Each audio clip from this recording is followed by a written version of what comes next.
Hello, welcome. I'm Justin Allen with Real Strategies. Appreciate people making time for this webinar today.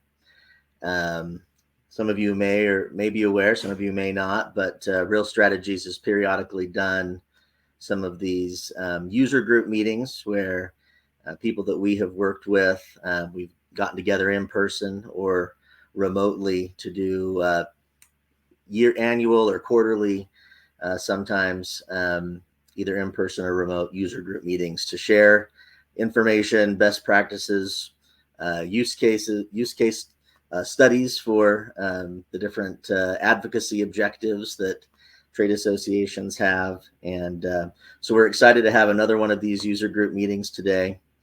There's about 40 folks who RSVP'd to participate.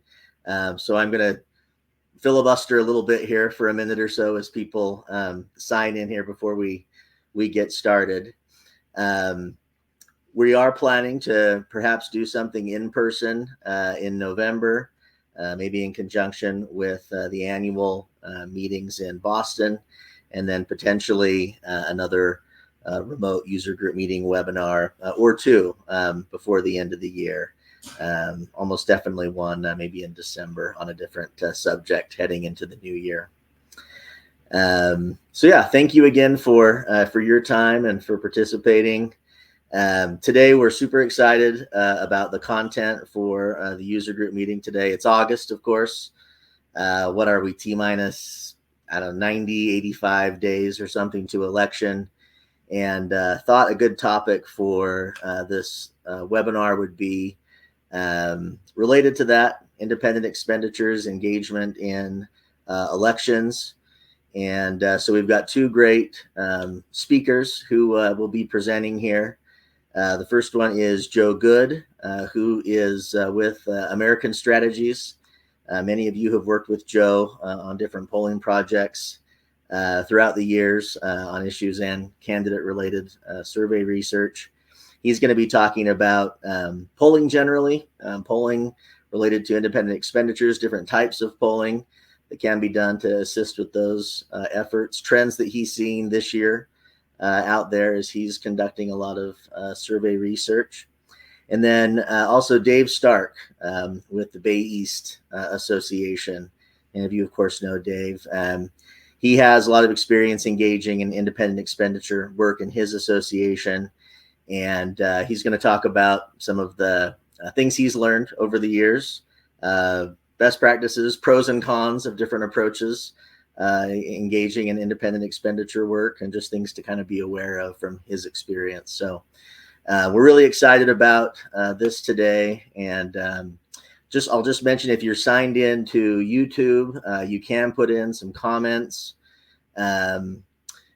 there or questions, and after each presenter, we'll go ahead and field the questions. Maybe we'll share if it's a really great comment. Maybe we'll share the comment, but definitely questions. We'll try to do some Q&A after each presenter. So I think our plan is here to start with Joe Goode. Joe has got some slides to share, and there he is. Joe, great to see you. So Joe, without any further ado, if you're ready to share your screen and do your thing, we'll turn it over to you. Okay. Hopefully you are seeing my screen. Is that the case? I believe so. All right. I will set my timer so that I don't go beyond prime time so that you can see the real star of the show, Dave Stark, but I don't want to take away from you on that. But again, it's Joe Goode with American Strategies. Thanks for taking a little time out of your afternoon. I wanted to kind of just go through a couple of things with you in terms of what we've been seeing in public opinion research this year through our polling for NAR and for probably many of you on the phones. So I want to talk a little bit, just a couple of things about housing, and then get into what we saw in the primaries, talk a little bit about the presidential matchup. I'm going to share some numbers from the most recent national survey that we've done here at American Strategies. And then I'm going to go back to housing again, because we asked the housing question or two in our national poll that I thought you guys might find interesting. And then kind of wrap that up to how these numbers and the current zeitgeist, if you will, affects your independent expenditures, ballot initiatives, anything that you're doing in September and October as we get closer to Election Day. So I want to start with two housing questions that I ask. I think you all know I do lots of polls for state and local associations.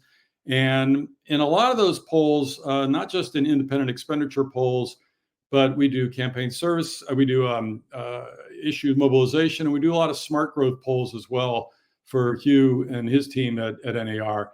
And we ask in a lot of our surveys two questions. We ask on the left over here, you can see how much of a problem is housing affordability in your community? That is to say, how much it costs to buy or rent a home.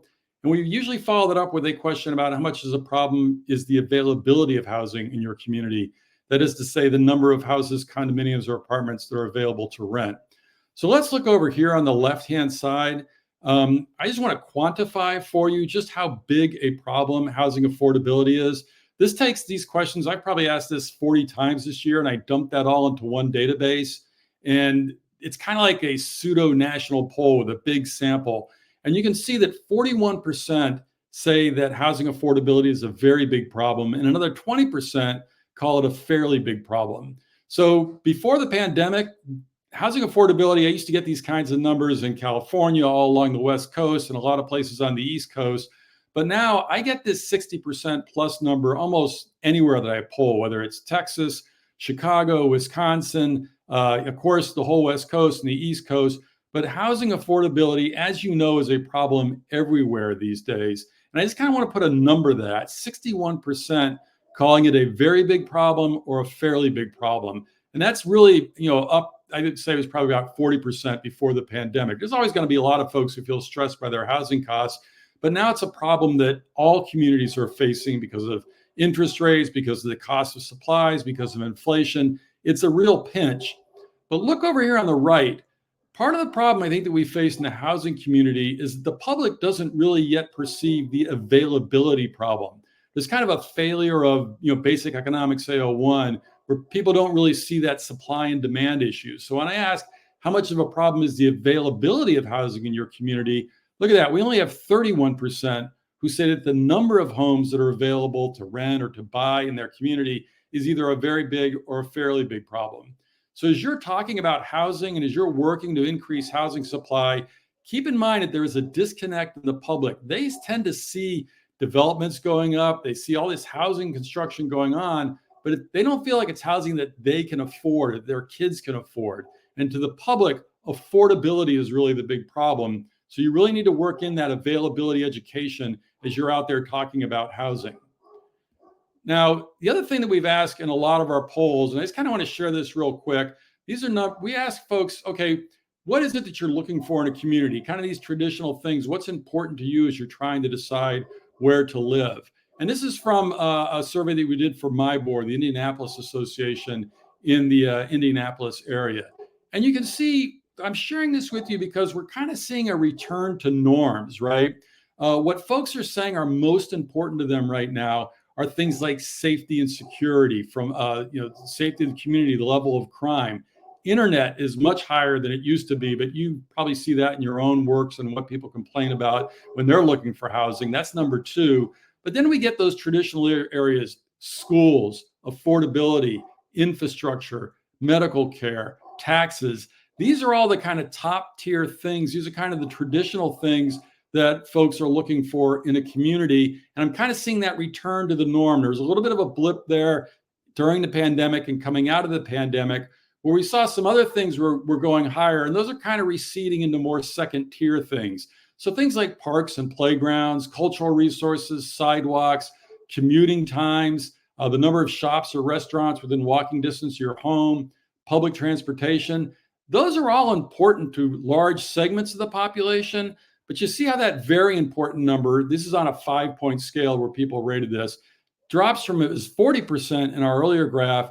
These things are really important to more like a third, and then our very or somewhat important, important or very important, our 4s and our 5s, You see how those kind of drop down a little bit here in our second tier things. So again, not a big takeaway here, but I think the thing I want you to kind of keep in mind is that we're seeing this kind of return to norms where people aren't maybe putting as big an emphasis on that big house away from the city to get away from the pandemic. We're kind of seeing that security, taxes, healthcare, kind of those traditional things, schools really being back to that top tier. So those are some quick things about housing. I'm going to get back to housing costs again in a second. But real quick, I want to kind of share a few things with you that we saw during the primary season from as early as January and February to Florida just had theirs last week. And we didn't see a whole lot of surprises in our primary polling. Of course, you all know that a lot of the most competitive races these days are at the primary level. There's so many gerrymandered districts at the state legislative level, even at the municipal level, that it's really primaries that tend to be more competitive in a lot of cases. So we're really talking about, on the Republican side, kind of the MAGA Republicans versus the non-MAGA Republicans. On the Democratic side, you're seeing more of the kind of progressive, further left groups versus kind of the more liberal to progressive Democrats. And those are the kinds of races that we saw a lot of. Didn't see a lot of big surprises in terms of issues. Cost of living, including housing costs in many communities, inflation, crime, homelessness, immigration, I would say, were the top reoccurring issues that we saw in communities across the country when we were working on primaries. And of course, on the Republican side, what we really saw is that more moderate Republicans can still win a Republican primary, but they really have to work it. All things being equal, the MAGA Republican is going to have the upper hand. It's really Trump's party right now. Any of the primaries that we engaged where there was kind of a MAGA Republican versus a non-MAGA Republican, and the non-MAGA Republican didn't put up a good campaign, whether that person was an incumbent or not, they tended to lose. But if that non-MAGA Republican kind of got out there, hustled, spent some money, took the race seriously, you can still win those races. And I know a lot of you get involved in those situations where you're maybe protecting a non-MAGA incumbent. We had a lot of success with that. But overall, I would say coming out of the primary season, kind of validating that it really is Trump's party right now. And that really manifests itself at the local level as well. On the Democratic side, it's kind of all over the place. It's really so location dependent, who kind of comes ahead. We didn't really see a lot of trends that I'd be comfortable sharing with. It's really kind of came down to local issues and very location dependent on the Democratic side. One thing we did see in the primaries, though, is a real lack of enthusiasm among Democrats because of the top of the ticket. There was not a lot of enthusiasm about Joe Biden. Democrats liked Joe Biden, but they really had a lot of concerns and trepidation about heading into the November election with Biden at the top of the ticket. And then the last month, everything kind of changed, right? We've had so many things really rock the political world, everything from the first debate between Biden and Trump, Biden dropping out of the race, Harris getting in and very quickly consolidating support, the assassination attempt on former President Trump, the Republican convention, the Democratic convention. So really, a lot of the things that we learned in the primary are kind of no longer relevant, frankly. We've really seen a lot of things change. And one of the biggest things that we've really seen change, and I'm switching now to our national survey that we just completed right at the beginning of August. It was right after the Republican convention, but before the Democratic convention, is we're seeing that Democrats are really as motivated as Republicans right now. Before the election, Democrats were about 10 points behind in terms of motivation. But now we have 74% of Democrats being extremely motivated to vote, and another 87% being extremely or very motivated to vote. And you can look over here on the right-hand side, that's pretty much identical with Republicans, 71% extremely motivated to vote, 89%. So that's really kind of manifesting itself right now. You're seeing that in the national polls probably that you're looking at, and it's really showing up in our polling as well. In the survey that we did, we had Kamala Harris up by 5 points with 46% of the vote to 41% for Donald Trump. And a lot of that is because of Democratic voters sort of kind of coming home and getting back behind Harris, where they weren't really like that with Trump. When Biden was in. And the big differences that we're seeing is among voters under 50. So what I'm showing you here is the split by age groups: 18 to 29-year-olds, 30 to 39-year-olds, 40 to 49-year-olds, 50 to 64, and seniors. And what we're trying to do as well when we share our numbers this year, we're also sharing the margin of error. And here's one pro tip for you as you're following polling this year. When people start talking about subgroups, the margin of error is a lot higher for subgroups than it is for the sample as a whole. So when people very confidently say that Black voters are not supporting Trump or aren't supporting Harris because she's only getting 70%, you want to remember that that subgroup is going to have a much larger margin of error. I'll talk about that again here in a second. But the big difference between our poll from April, the last time we were in the field, and this time when we had Biden, I think our previous poll had Biden right around 40%, and now we had Harris up to 46%, was among these younger voters. In fact, voters under 50, we saw an 11-point shift to Harris, to Vice President Harris. And it didn't come from Trump supporters, okay? The shift to Harris came primarily from these third-party support and these undecided voters. Remember, these are just under 50 voters here. So what we really saw in our polling is a big movement among younger voters.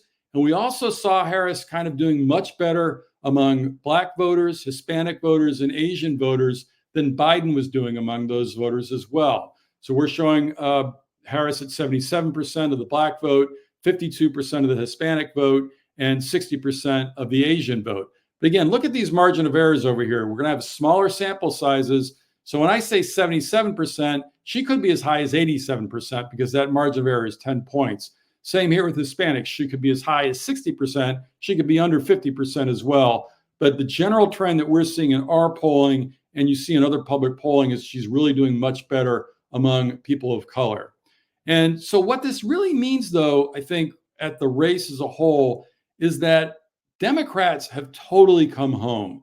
When I compare this to our April poll, to our August survey, Harris's vote share among Democrats was an 11-point jump from what Biden was getting in our April poll. So she's getting 91% of Democratic voters, and that was before the convention. But we saw a lot of the same thing with Trump, where he's consolidating the Republican vote. He had 81% of the vote in April. He's up to 87% among Republican voters now. So you're kind of seeing this consolidation among both Democrats and Republicans. And where Harris is having the lead right now is by being ahead among independents, self-described independent voters. She's ahead 37 to 31%. And that's an increase of 5 points over what Biden was doing in April. So lots of interesting things happening at that presidential level, but it's not a fundamental change. Trump is very solid in his support. The shift to Harris is really coming from those undecided voters and from people who are voting for third-party candidates. Now, one other thing I asked about in our survey, our national survey, was we said, look, tell me how important each of these following issues is in deciding your vote for president or Congress this November. Because we know people are concerned about housing, but there aren't a lot of polls out there that shows how housing stacks up against kind of the big issues. And so what you're seeing here are the people who say this issue is either extremely important to them or very important to them. No surprise, the top issue, inflation and the cost of living. 58% of voters say that's the most important thing, or that is very extremely important to them in deciding their vote. Another 27% say it's very important. Right beneath that, protecting democracy, 79% overall important, and crime and public safety, 77% overall important in deciding their vote. But look at where housing affordability shows up. It's right up there with immigration and border security, and it's actually slightly ahead. It's within margin of error. It's a statistical tie, we would say, with abortion. Now, some of that is because Republican voters aren't as focused on abortion this year as they would have been in the past, and it's much more a bigger issue for Democratic voters. But this does show you how important housing affordability is to people as they're thinking about their vote for president and as they're thinking about their vote for Congress. Now, who is it most important to? Not going to surprise you here. It tends to be very Democratic constituencies.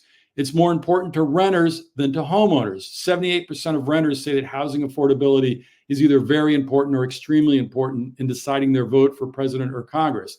But homeowners, 54% cite housing affordability. It's more important to women than it is to men. Housing affordability is higher up on the scale to Black voters and Hispanic voters than it is to white voters. It correlates totally with income. So the less money that you make, the more important housing is to you as an issue in deciding your vote. And it also correlates totally with age. The younger you are, the more important housing is to deciding your vote. So let's think about these younger voters for a second, because these are going to be very important to you as you're thinking about your local races, as you're thinking about you're battling things like rent control, or as you're trying to get restrictions on zoning moved or pushing for denser housing. Your natural allies on those latter topics are going to be these under 50 voters. 75% of people aged 18 to 29 say housing affordability is important to their vote. 69% of those aged 30 to 39, 67% of those aged 40 to 49. So that under 50 crowd is looking for ways to make housing more affordability. That can be in the form of tax breaks, that can be in the form of more dense housing, that can be in the form of rezoning, but it can also be in the form of rent control, right? Or ways to make housing more affordable for folks. So you're going to want to keep in mind these younger voters are key to you as you're thinking about that housing affordability issue. And just to really bring that home, if you look at those voters under 40, housing affordability is number 2, tied for number 2, with protecting democracy as the issue most important to them in deciding their vote for president and Congress. Inflation is number 1, but look at that. Housing affordability is ahead of crime and public safety and ahead of abortion laws for our voters under 50 and under 40, and immigration and border security kind of rounds out the bottom. So what does this kind of mean for you, I think, in the next couple of weeks as you're thinking about elections you may be engaged in, and perhaps even any advocacy that you're doing in terms of city councils and talking to county commissions at the state legislature? Just remember that Trump base support is pretty much locked in. It's not going to change. What could happen that hasn't already happened where Trump is involved? That 40 to 43% of the electorate is not going to change their vote. So you can pretty much guarantee that those Trump voters are staying home. Whether they come out or not, I think, is the real question that's going to be answered by the debate and how the election plays out here in the next couple of weeks.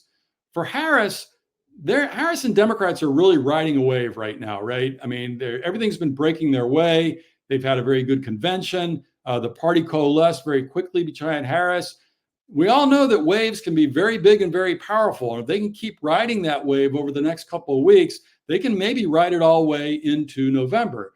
We also know that waves can come crashing on the shore. And I think that's the big danger if you're a Democrat and looking at Harris right now. She really isn't that well known. Voters are still kind of forming opinions about her. They like what they see. They're liking the energy. They're liking the positivity.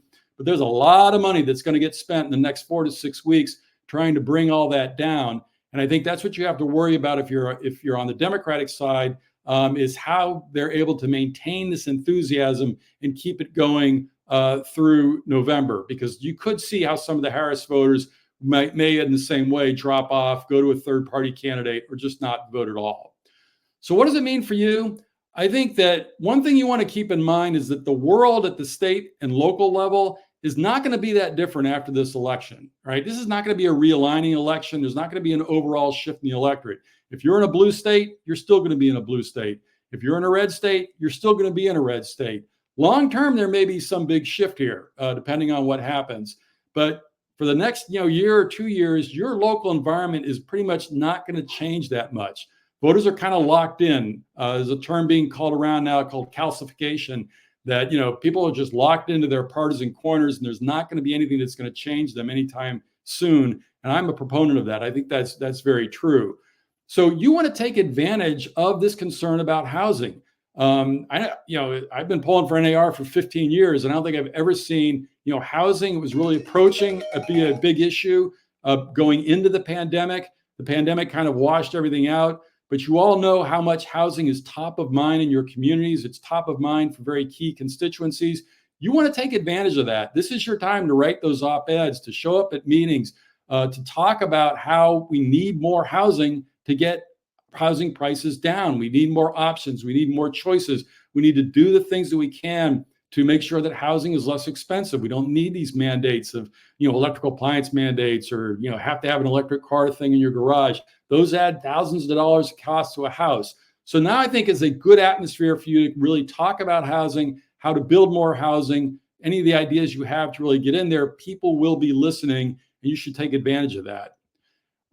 In terms of polling, and as you're thinking about your own races, your polling window is closing, okay? There's not a lot of time left to do what we would call a benchmark polling, where if you want to do message testing or anything like that, early voting is going to be starting in September in many states, right? So you want to make sure if you're going to do your own poll, you better get it done in the next 2-3 weeks, because you want those strategies out. You want to really be able to track your movement if you're doing a really expensive campaign. One thing I would say on that front is don't be afraid to kind of hitch your ride. If you have a coalition, or if you know a campaign that's going to be in the field, maybe they'll sell you a question or two that you can get on and maybe track your issue or track your candidate. That is one way you can kind of get some information back without doing the full cost of a poll. But what I would say to you going into this election and thinking about how things are going to break, this is going to be all about partisanship. And you may not need a poll, right? What you need to know is if you're in a Democratic area, or if you know that you have to persuade Democrats, how do I talk to Democrats about my issue? How do I talk to Republicans about my issue? Because they're not going to be changing their minds on other things, right? Republican Trump voters are going to be out there voting for Trump. Democratic Harris voters are going to be out there voting for Harris. If you're in a rent control situation, for example, you want to make sure you're talking in Democratic terms.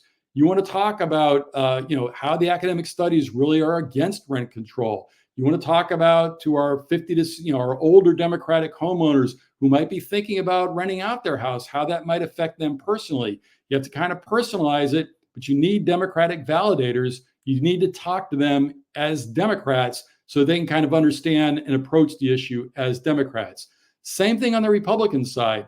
The biggest NIMBYs out there tend to be Republican homeowners over the age of 50. They don't see a housing affordability problem. They like their quality of life. They can be very, some of the most aggressive NIMBYs that are out there. So you need to talk to them in Republican terms. You need to show them how sometimes these are private property rights, how we can do more dense housing without affecting their quality of life, how with good planning, you can do the things that are protecting the community that they like, but still bring more vitality and more housing into the community. And you need Republican validators to do that. So just keep in mind just how partisan the environment's going to be for the next 10 weeks. And if you're going to have to be out there talking about it, you need to speak in the language that your target audiences are speaking. So I hope that's helpful. I'm going to stop sharing my screen and turn it back over to Justin. And I don't know if we're doing questions now, if we're going to do that at the end.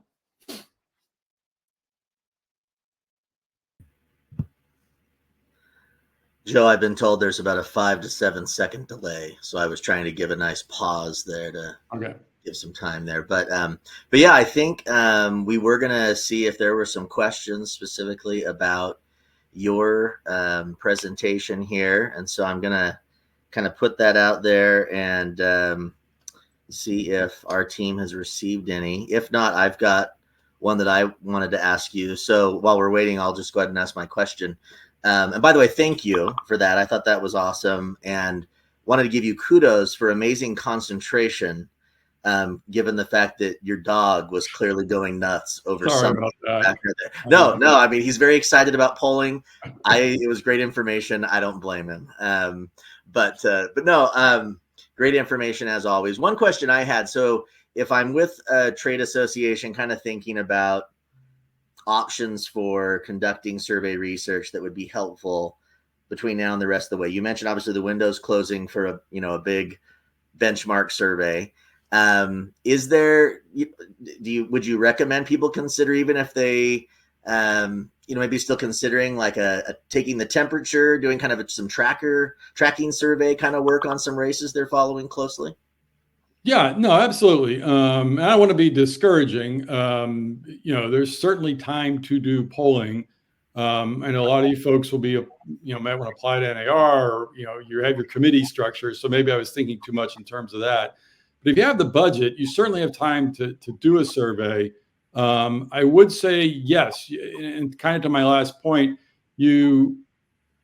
I'm assuming most of our audience today tend to be the more local associations, municipalities, states, and you do want to know what's happening at the top of the ticket and how that's affecting your issue or how that's affecting your candidate.